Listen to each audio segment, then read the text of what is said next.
दी bold voice के programme from editors desk में आपका खैर मकदम है। डीडीसी यानी डिस्ट्रिक्ट डेवलपमेंट काउंसिल के चुनाव जम्मू कश्मीर में हुए अब 3 महीने से ज्यादा अरसा गुजर चुका है और हर जिला में डीडीसी के चेयरमैन या चेयरपर्सन, वाइस चेयरमैन या वाइस चेयरपर्सन के चुनाव भी हो गए हैं, यानी डीडीसी की पूरी प्रक्रिया मुकम्मल हो चुकी है। लेकिन ऐसा लगता है कि बहुत सारे डीडीसी मेंबर्स ऐसे हैं जिन्हें अभी तक ये मालूम नहीं कि उनका दायरे इख्तियार क्या है या उन पर कौन सी जिम्मेवारियां आयद हुई हैं।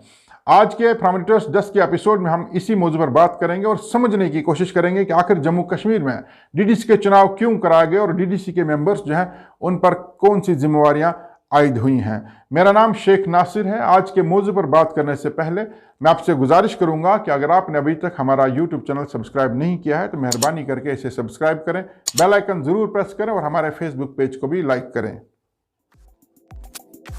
अपने कारोबार को बढ़ाइए, अपने कारोबार का प्रचार करें जम्मू एंड कश्मीर के fastest growing news portal the Bold Voice में एडवर्टीजमेंट देकर ज्यादा से ज्यादा लोगों तक अपनी पहुंच को यकीनी बनाएं। मजीद जानकारी के लिए मोबाइल नंबर 7006606193 पर राबिता करें। डीडीसी यानी डिस्ट्रिक्ट डेवलपमेंट काउंसिल के चुनाव गुज़श्ता साल माह दिसंबर में जम्मू कश्मीर में कराए गए और अब 3 महीने का अरसा गुजर चुका है।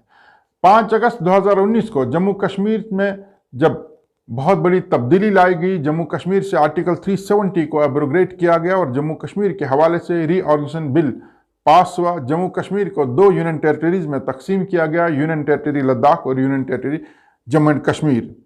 इस बड़े फैसले के बाद जम्मू कश्मीर में तमाम सियासी सरगर्मियां बंद हो गई थी, तमाम पॉलिटिकल एक्टिविटीज़ जम्मू कश्मीर में बंद हो गई थी क्योंकि बेशतर सियासी लोग नज़रबंद थे। ठीक 14 महीने गुजर जाने के बाद अक्टूबर 2020 में मरकजी सरकार ने एक बहुत बड़ा ऐलान किया कि जम्मू कश्मीर में डीडीसी चुनाव कराए जाएंगे। समझा ये जाने लगा कि शायद जम्मू कश्मीर में एक मतलब फिर पॉलिटिकल एक्टिविटीज़ को रिवाइव करने के लिए, जम्मू कश्मीर में सियासी सरगर्मियों को दोबारा से शुरू करने के लिए मरकजी सरकार ने यह बड़ा फैसला लिया है। जैसा कि आप सब जानते हैं कि जम्मू कश्मीर से धारा 370 खत्म हो जाने के बाद जम्मू कश्मीर के अपने कवानीन जम्मू कश्मीर से हटाए गए और जम्मू कश्मीर में मरकज के कानून को लागू किया गया। जम्मू कश्मीर में पंचायती राज एक्ट 1989 के मुताबिक जम्मू कश्मीर में पंचेज और सरपंचेज का चुनाव होता रहा है और जम्मू कश्मीर में पंचेज और सरपंचेज काफ़ी अरसे से काम कर रहे थे। लेकिन उसके बाद जम्मू कश्मीर पंचायती राज एक्ट खत्म हो जाने के बाद जम्मू कश्मीर में district development block development council के चुनाव कराए गए। लेकिन 16 अक्टूबर को पंचायती राज एक्ट में एक तरमीम की गई जिसमें यह फैसला लिया गया कि जम्मू कश्मीर में डिस्ट्रिक्ट डेवलपमेंट काउंसिल कायम की जाएंगी और इनका चुनाव करने का भी ऐलान किया गया और यह भी कहा गया कि ये चुनाव पार्टी बेसिस पर कराए जाएंगे। ऐलान होते ही सभी सियासी पार्टियां इस अमल में मसरूफ हो गई, तमाम जगहों से पॉलिटिकल एक्टिविटीज़ शुरू हो गई और बहुत बड़े बड़े ऐलान हुए और हर जगह, हर नुक्कड़ पर, हर घर में इसी मौजू पर बहस होती नजर आई। और बहरहाल चुनाव हुए। दिसंबर के महीने में जम्मू कश्मीर में डिस्ट्रिक्ट डेवलपमेंट काउंसिल के चुनाव कराए गए और चुनावों के नतीजे सामने आने के बाद और एक के बाद एक ऐलान होते गए। पहला ऐलान ये हुआ कि इन चुनाव के बाद डिस्ट्रिक्ट डेवलपमेंट काउंसिल के चेयरमैन और वाइस चेयरमैन का चुनाव होगा, लेकिन एंटी डिफेक्शन लॉ इन पर हावी नहीं होगा। उसके बाद एक और ऐलान होता है कि जम्मू कश्मीर के कुछ इजला को चेयरमैन और वाइस चेयरमैन की जो पोस्ट हैं उनके लिए, उन्हें खवातीन के लिए या शेड्यूल्ड ट्राइब और शेड्यूल्ड कास्ट के लिए मखसूस रखा गया। उसके बाद जम्मू कश्मीर में डीडीसी के चेयरमैन और वाइस चेयरमैन चुनाव को लेकर के बड़े पैमाने पर खरीद फरोख्त शुरू हो गई। जमहूरियत को तार तार होते यहाँ लोगों ने देखा। बहरहाल वो प्रक्रिया मुकम्मल हो गई। जम्मू कश्मीर में डीडीसी इलेक्शंस बड़े अच्छे तरीके से हुए और डीडीसी इलेक्शंस के बाद चेयरमैन और वाइस चेयरमैन के इंतखाबात भी बड़े आसान तरीके से हो गए और जैसा कि पुरानी कहावत है, all is well that ends well. बहरहाल पूरी प्रक्रिया मुकम्मल हो जाने के बाद अब 3 महीने का अरसा गुजर चुका है, लेकिन देखा यह जा रहा है कि डीडीसी मेंबरान जो हैं वो कहीं ना कहीं जो उन पर बुनियादी जिम्मेवारी आयद हुई है उससे दूर हटते नज़र आ रहे हैं। सबसे पहले हम बात करेंगे कि जब डीडीसी जो प्रक्रिया है वो मुकम्मल हो गई तो सरकार ने फैसला लिया कि इन सभी डीडीसी मेंबरान को ट्रेनिंग दी जाए, जहां उन्हें ये बताया जाए कि उनके दायरे इख्तियार में क्या क्या चीज़ें हैं, उन पर कौन कौन सी जिम्मेवारियां आयद हुई हैं। लेकिन उस ट्रेनिंग प्रोग्राम से कबल ही एक और ऐलान होता है जिसमें इनके लिए तनख्वाहों और इनके प्रोटोकॉल का भी फैसला लिया जाता है, जिससे तमाम डीडीसी मेंबरान आग बगोला होते हैं और उन्होंने सरकार के खिलाफ एहतजाज करना शुरू कर दिया। उनका ये कहना था कि सरकार ने जो चुनाव कराने से पहले उनके साथ वादे किए थे, जो उन्हें सब्ज बाग दिखाए थे, वो सब झूठे निकले। उनकी तनख्वाहें और उनका प्रोटोकॉल जो है वो उनके लिए मौजूद नहीं है। लेकिन यहाँ एक और बात की तरफ मैं इशारा देना चाहूँगा कि चुनाव के दौरान इन मेंबरान ने भी लोगों से, वोटर से बड़े बड़े वादे किए हैं, उनको भी सब्ज बाग दिखाएंगे। अनकरीब ही शायद अब लोग भी उन्हें ये कहेंगे कि वो अपने वादों से, अपने जो उनके साथ सब्ज बाग दिखाएं, उनसे कहीं ना कहीं वो दूर हटते नजर आ रहे हैं। बहरहाल ये समझने की हम कोशिश करेंगे कि इन मेंबरान के पास इख्तियारात क्या हैं और इनकी जिम्मेवारियां क्या हैं। आप सब जानते हैं कि धारा 370 हट जाने से कबल जम्मू कश्मीर के तमाम अजला में district planning and development board हुआ करते थे, और यही district planning and development boards पूरे ज़िले के अंदर वेलफेयर, पब्लिक वर्क्स और डेवलपमेंट के हवाले से प्लान मुरतब करते थे, फैसले लेते थे। और चूंकि अब धारा 370 हट गई और उसके बाद डीडीसी के चुनाव हुए, तो डीडीसी, डिस्ट्रिक्ट डेवलपमेंट काउंसिल और डिस्ट्रिक्ट प्लानिंग कमेटी अब district planning and development board की जगह काम करेगी। यह फैसला मरकजी सरकार की तरफ से लिया गया था। लिहाजा अगर मोटे तौर पर देखा जाए तो डीडीसी के पास जो इख्तियारात हैं वो 5 शोबों को लेकर के हैं, जिनमें पहला शोबा वेलफेयर, दूसरा हेल्थ, तीसरा एजुकेशन, चौथा फाइनेंस और पांचवा पब्लिक वर्क्स एंड डेवलपमेंट का है। इन 5 शोबों से बाहर डीडीसी को फिलहाल सोचने की जरूरत नहीं। इन्हीं 5 शोबों पर अगर वो काम करे तो ये जरूर लोगों को भी लगेगा कि कहीं ना कहीं वो अपने फराइज को बड़े अच्छे तरीके से अंजाम दे रहे हैं। लेकिन देखा यह जा रहा है कि डीडीसी मेंबरान आजकल बहुत ज़्यादा एक्टिव ज़रूर हैं, लेकिन वो इन अपने दायरे इख्तियार से बाहर होकर के काम कर रहे हैं। सबसे पहले ये देखा गया कि बहुत सारे मेंबरान ऑफिसर्स को डराने धमकाने में मसरूफ़ हो गए हैं। कुछ लोग सोशल मीडिया पर तरह तरह की बयानबाजियाँ जो शायद उनके इख्तियार में नहीं है, उनको लेकर के बात करते नज़र आते हैं। और अगर हम अपने ज़िला की बात करें तो यहाँ पर एक नई बात देखने को मिल रही है कि डीडीसी मेंबरान वो जो पावर प्रोजेक्ट्स ज़िला किश्तवाड़ के अंदर बन रहे हैं या जिन पर काम चल रहा है, उनमें ज़्यादा दिलचस्पी उनकी नज़र आ रही है। आखिर ये डीडीसी मेंबरान जिनकी बुनियादी जिम्मेवारी education, health, welfare, developmental works और फाइनेंस को लेकर के है, ये अपने इस दायरे इख्तियार से, अपने इनका जो जुरिडिक्शन है, जो इनकी जिम्मेवारी है, उससे बाहर निकलकर पावर प्रोजेक्ट्स में दिलचस्पी क्यों दिखा रहे हैं।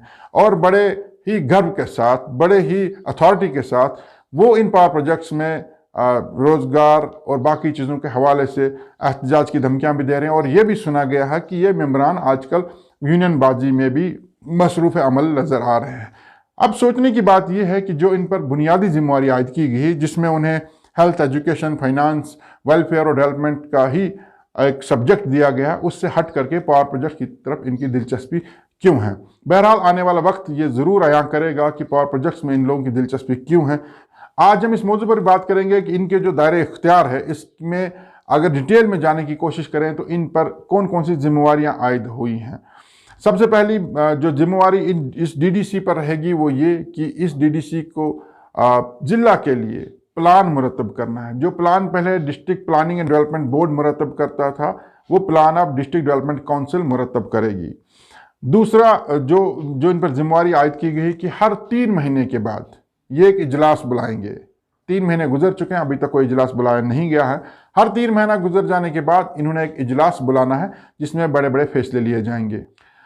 तीसरी जो जिम्मेवारी इन पर आयद की गई है वो है कि इन्होंने जो पंचायती राज सिस्टम के तहत काम हो रहे हैं, जो बीडीसीज या पंचायत में ग्राम सभाओं में जो काम उठाए जाते हैं, उन काम की निगरानी, उनकी सुपरविजन करना भी डीडीसी मेंबर की एक जिम्मेवारी है। आप सब जानते हैं कि कितना कुछ सुपरविजन या कितनी निगरानी आजकल डीडीसी मेंबर्स की तरफ से पंचायतों में हो रहे काम को लेकर के देखने को मिल रही है। बहरहाल ये भी एक जिम्मेवारी डीडीसी मेंबर्स पर आयद की गई है। चौथी जो बड़ी जिम्मेवारी इन डीडीसी मेंबर्स पर है वो ये है कि मरकज़ी सरकार की तरफ से जो वेलफेयर स्कीम्स जारी की गई हैं, चाहे वो बेवाओं के लिए है, चाहे वो गरीब तबके के लोगों के लिए है, चाहे वो तलबा के लिए हो, चाहे वो ख़वातीन के लिए हो, यानी मरकज़ी सरकार की तरफ से जो मुख्तलिफ जो वेलफेयर स्कीम्स हैं, उन्हें ज़मीनी सतह पर उनको लागू कराना, इंश्योर करना कि वो ज़मीनी सतह पर इम्प्लीमेंट हो रही, ये भी एक डीडीसी मेंबर की जिम्मेवारी है। बीडीसी की तरफ से जो प्लान तैयार होगा पंचायतों के हवाले से, वो प्लान उनसे ले लेना और उस प्लान को आगे बोर्ड में मंजूरी देना और उस प्लान के मुताबिक काम कराना भी डीडीसी मेंबर्स की जिम्मेवारी है। लेकिन ये देखने को मिल रहा है कि बहुत सारे मेंबरान ऐसे हैं जिन्हें शायद अभी तक अपनी जिम्मेवारी और अपने इख्तियारात के बारे में मालूम नहीं है। हम उम्मीद करेंगे कि 5 साल का कार्यकाल जो डीडीसी मेंबर्स को दिया गया है, यानी 5 साल तक ये डीडीसी मेंबर्स रहेंगे, जब तक न नए डीडीसी इलेक्शंस का ऐलान होगा या जब तक न नए डीडीसी मेंबर चुनकर आएंगे, शायद इन 5 साल के अरसे में इन सभी मेंबरान को इस बात का अंदाज़ा हो जाएगा कि आखिर उनकी जिम्मेवारियाँ क्या हैं और आखिर उन्होंने उन पर जो उनका जो दायरे इख्तियार है वो क्या है और उन्हें लोगों ने किस मकसद के लिए वोट किया है।